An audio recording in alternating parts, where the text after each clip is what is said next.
Narito ang 15 tips bago ka magbakasyon. Isa, siguraduhing iwan mo ang iyong tahanan ng maayos at ligtas. Isara ang lahat ng bintana at pinto bago ka umalis. Dalawa, ay update ang iyong mga mahal sa buhay tungkol sa iyong plano at kung saan ka pupunta. Tatlo, magdala ng kopya ng mahahalagang dokumento tulad ng passport at travel insurance. Apat, magdala ng sapat na pera at iwasan ang pagdadala ng malaking halaga ng cash. 5. Magdala ng gamot at first aid kit para sa anumang emergency. 6. Magdala ng mga pang-essential na gamit tulad ng sunscreen, payong, at iba pa. 7. I-secure ang iyong mga gamit sa lalagyan o bag para maiwasan ang pagkawala ng mga ito. 8. Mag-research tungkol sa lugar na pupuntahan mo at alamin ang kanilang kultura at tradisyon.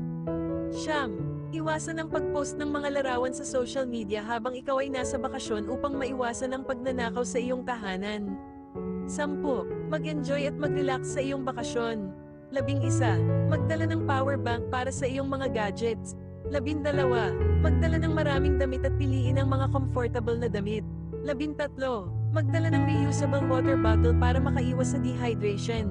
14. Magdala ng mga snacks para sa mga biyahe at pagkagutom.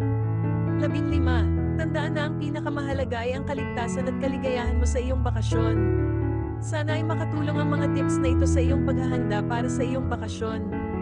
Mag-ingat at mag-enjoy!